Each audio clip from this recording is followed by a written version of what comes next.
Hello दोस्तों। तो स्वागत है आपका अपने परिवार उज्ज्वल क्लासेस 47 पे। आज हम लोग देखने वाले हैं कि बोर्ड एग्ज़ाम में कॉपी कैसे लिखें, वो चाहे 10th वाले हों या चाहे 12th वाले। तो चलिए आइए देखते हैं बोर्ड एग्ज़ाम में कॉपी कैसे लिखें। तो पहला स्टेप होगा नज़दीक ना लिखें।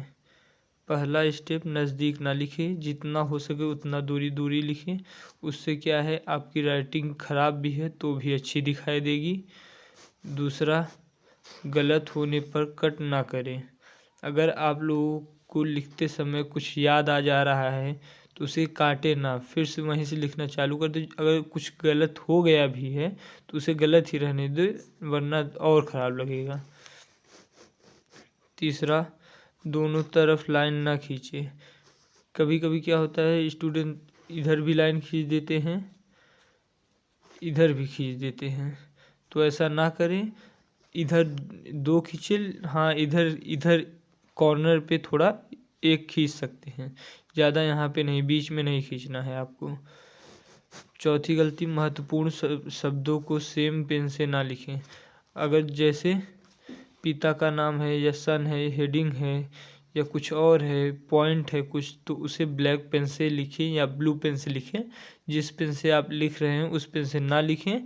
उससे क्या होता है कि अगर आप उसी पेन से लिखेंगे तो टीचर वो देख नहीं पाएगा और सब लोग की तरह आपको भी सेम नंबर दे देगा। इसलिए क्या है कि ब्लैक पेन या ब्लू पेन अगर आप लिए हैं तो अलग अलग जगह अलग अलग प्रयोग करते रहें, जैसे जैसे टॉपिक बढ़े। बैठे ना रहें। अगर आप लोग बोर्ड एग्ज़ाम में जाके बैठे हैं, कुछ लिख नहीं रहे हैं, वहाँ पे नेगेटिव मार्किंग नहीं होती है। कुछ लिखेंगे तो उसका नंबर मिलेगा। अगर आप लोग को कुछ नहीं आता है तब भी लिखिए, वही प्रश्न लिखिए, उसी के जैसा बना के लिखिए। लिखना ज़रूरी है। अगर आप लोग बोर्ड एग्ज़ाम में नहीं लिखते हैं तो आप लोगों को नंबर नहीं मिलेंगे, खाली पेज के नंबर नहीं मिलते हैं।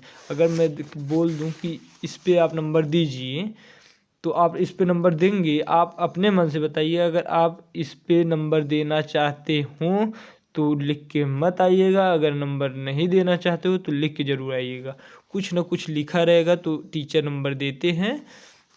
उसके बाद आप लोगों की मर्ज़ी। अगर अच्छे नंबर चाहिए तो प्लीज़ रिक्वेस्ट है, लिख के ज़रूर आइएगा।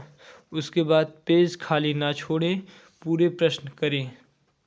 अगर आप लोग पेज खाली छोड़ते हैं या पूरे प्रश्न नहीं अटेंड करते हैं तो इससे क्या होता है, आप लोग का वो प्रश्न जो है उसका जितना भी अंक है वो आप लोग को मिलेगा भी नहीं। अगर उसमें 2 अंक 1 अंक कुछ भी लिखते हैं, फिर चाहे वो मैथ हो, फिजिक्स हो, केमिस्ट्री हो, इंग्लिश हो, बायो हो, मैथ, चाहे जो भी हो, चाहे हिंदी हो, चाहे जो भी हो, तो उस पर आपको नंबर मिलते हैं। फिजिक्स, केमिस्ट्री, मैथ, इन तीनों में तो स्टेप बाय स्टेप नंबर मिलते हैं। अगर आपने वहीं पे माना, हल, ये सब लिख दिया तो आप लोग का नंबर 2 1 नंबर फिक्स है। अगर आप उसका नंबर अंक 5 6 ठो है तो आप लोगों को 2 1 नंबर मिल जाएगा। इसीलिए पेज खाली ना छोड़ें। और सबसे बड़ी दिक्कत रहती है कि पेज लिखावट कैसे सुधारें। तो लिखावट सुधारने के लिए पहले आप दूर दूर लिखिए। तो उससे क्या होता है, देखिए ज़्यादा दूर नहीं लिखा है लेकिन फिर भी इससे क्या होता है, एक अट्रैक्शन होता है। तो प्लीज़ दूर दूर ज़्यादा लिखिए। लिखावट सुधारने के लिए रोज़ प्रैक्टिस कीजिए। अभी समय बहुत है, 2 1 महीने में आप लोग अचीव कर लेंगे अच्छी राइटिंग। तो आइए चलिए देखते हैं बोर्ड एग्ज़ाम में लिखा कैसे जाता है। मैंने अब 2 4 साल हो गए, मैंने भी दिया था बोर्ड एग्ज़ाम, तो उसके नोट्स हैं, तो चलिए आपको दिखाता हूँ। ये हिंदी का है, तो देखिए खंड क प्रश्नोत्तर 1, ऐसे आप लोग को लिखना है। प्रश्नोत्तर नंबर 1 लिखना है, फिर उसका क ख ग घ अंग ऐसे लिखना है, फिर उसका उत्तर। फिर यहाँ पे ऐसे प्रश्नोत्तर 2 लिखना है, फिर उसका क ख ग, उसके बाद इसका भी, फिर तब उत्तर लिखना है। उसके बाद प्रश्नोत्तर नंबर 3, संदर्भ प्रस्तुत गद्यांश हमारी पाठ्य पुस्तक हिंदी के गद्य खंड।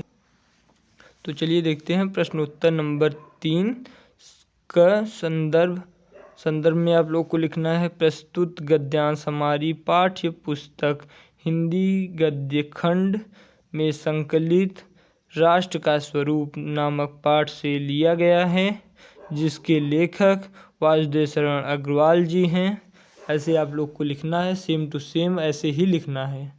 फिर उसका देखिए क्वेश्चन है दूसरा, उसका आंसर है राष्ट्रीय जन अपने मानसिक भावों को साहित्य, कला, नृत्य, गीत, आमोद प्रमोद अनेक रूप में प्रकट करते हैं।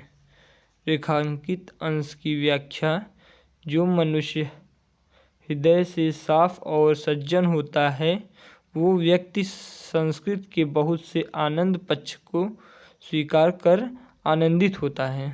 तो जैसे देखिए मैं यहाँ पे लिखा था तो सॉल्व कर रहा था, तो उसमें मैंने क्या किया था, ये अनेकों यही मैंने काटा था। और देखिए काटना भी है आप लोगों को, तो कैसे काटना है, मैंने सिर्फ एक लाइन ऐसे खींची है, इसके अलावा मैंने कुछ ऐसे कट वगैरह नहीं मारा है।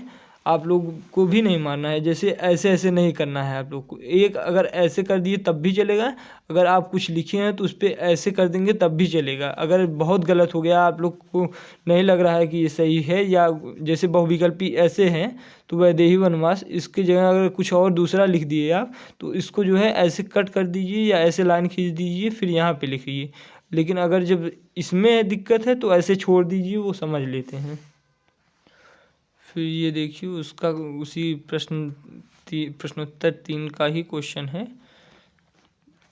तो वो देखिए। उसके बाद अगर आप अथवा में प्रश्नोत्तर 4 में देखिए, मैं उसका पहले वाला नहीं उसके दूसरे वाला लिखा हूँ। तो अगर आप अथवा में लिख रहे हैं तो यहाँ पे आप दिखाएंगे ज़रूर कि अथवा यहाँ पे लिखा गया है। संदर्भ प्रस्तुत पद्यांश हमारी पाठ्य पुस्तक हिंदी के पद्य खंड में संकलित बापू के प्रति नामक पाठ से लिया गया है, जिसके रचयिता सुमित्रानंदन पंत जी हैं। तो आप लोग एक बात ध्यान रखिएगा कि अगर आप लोग गद्य में देख रहे हैं संदर्भ, देखिए गद्य में अगर आप लोग संदर्भ देख रहे हैं तो यहाँ पे लेखक लिखना है, लेखक। और अगर आप पद्य में देख रहे हैं अगर आप पद्य में देख रहे हैं संदर्भ लिख रहे हैं तो आपको रचयिता लिखना है, ठीक है। इसमें लेखक नहीं लिखना है वरना गलत हो जाएगा। ये काव्य के हैं और वो जो है वो गद्य के हैं, इसलिए। फिर रेखांकित अंश की व्याख्या ऐसे आप लोग को करना है, सेम टू सेम। इधर देख लीजिए, अगर आप लोगों की राइटिंग अच्छी नहीं है तो दूर दूर लिखिएगा, नंबर पूरे मिलेंगे। फिर देखिए साहित्यिक परिचय कैसे लिखा जाता है। मैंने उस दिन आप लोगों को बताया था साहित्यिक परिचय लिखा कैसे जाता है, फिर से देख लीजिए। ऐसे प्रश्नोत्तर नंबर डालेंगे, क लिखेंगे, फिर जन्म, पहले जन्म लिखेंगे, ये देखिए ऐसे जन्म एकदम कलम जो है वो पेन जो है वो बदलती रहनी चाहिए। जन्म सन 1904 ईस्वी में। जन्म स्थान ये देखिए मेरठ, मैंने हाईलाइट किया है, मेरठ जनपद के खेड़ा नामक गांव में हुआ था। भाषा सरल खड़ी बोली। और उसके बाद सन 1967 में इनकी मृत्यु हो गई। रचनाएं पृथ्वीपुत्र, वांगधारा, कल्पलता, कल्पवृक्ष आदि। और फिर उसके बाद साहित्यिक परिचय, इनके माता पिता लखनऊ में रहते थे, अतः इनका बचपन यहीं पर व्यतीत हुआ। जो लिखना है, इन्होंने एमए की, फिर उसके बाद लखनऊ विश्वविद्यालय से पाणिनकालीन भारतनामा शोध प्रबंधक पर डीलिट की उपाधि प्राप्त की। तो आप लोग साहित्यिक परिचय से दे सकते हैं।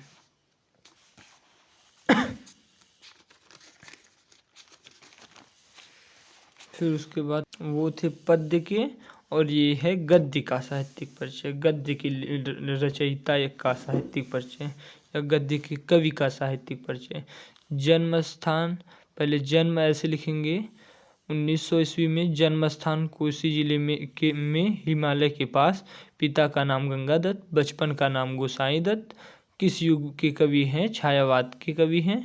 इनकी मृत्यु 1977 ईस्वी में। प्रमुख रचनाएं गुंजन ग्राम्य, पल्लव, पल्लवनी, स्वर्ण धूलि, स्वर्ण किरण, युगवाणी, वीणा वाणी, युगांत, चितंबरा पे इन्हें 1968 ईस्वी में ज्ञानपीठ पुरस्कार, कला और बूढ़ा चाँद पे इन्हें साहित्य अकादमी पुरस्कार, लोकायतन पर। ऐसे ऐसे आप लोग को लिखना होगा साहित्य। फिर ऐसे हाईलाइट ज़रूर करना है आप लोग को, तो उस पर क्या है नंबर बहुत अच्छे मिलते हैं।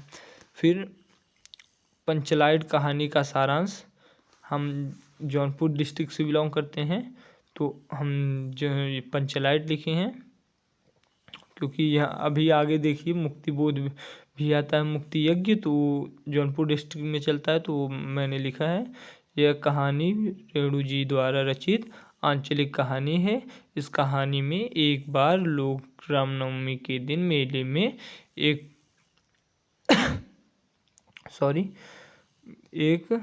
पेट्रोमैक्स लेकर आए जिसे वे पंचलाइट कहते थे। तो ऐसे ऐसे आप लोग को लिखना है।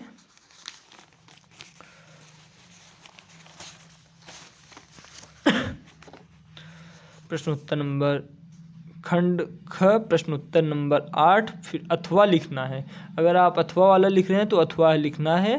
संदर्भ प्रस्तुत संस्कृत खंड हमारे किताब के भाषा या महत्व नामक पाठ से लिया गया है, यही लिखना है। इसमें रचयिता होते नहीं, इसमें लेखक होते नहीं, तो ये आपको नहीं लिखना है। फिर उसके बाद अनुवाद लिखना है अच्छे से।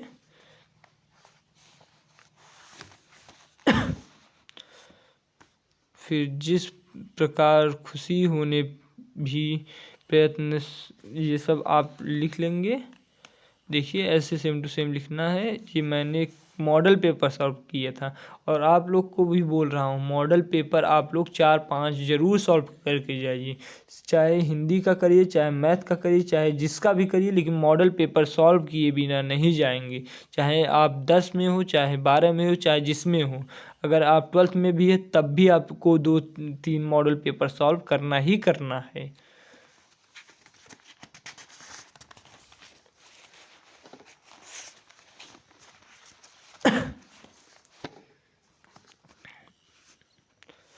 ये देखिए हमारी खोजे भुजंग सीजन, ये करुण रस का डिफिनेशन है। ये सब ऐसे लिखना है, सेम टू सेम ऐसे लिखना है। फिर उसके बाद ये देखिए प्रश्न उत्तर नंबर 13 सेवा में बैंक प्रबंधक यूनियन बैंक ऑफ इंडिया। विषय शिक्षा ऋण के संबंध में। महोदय मैंने पिछले विज्ञापन के संचार से मैं देख लीजिए ऐसे लिखना है।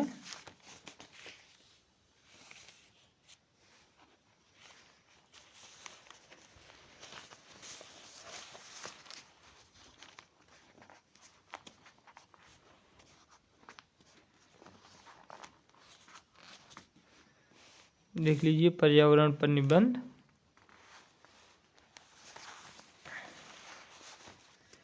ऐसे लिखना है। उपाय, उपसंहार, सब कुछ ऐसे लिखना है। फिर पेज टर्नओवर, जहाँ से आप लाइन छोड़ रहे हैं अगर, तो ये PTO जरूर लिखना है, पेज टर्नओवर।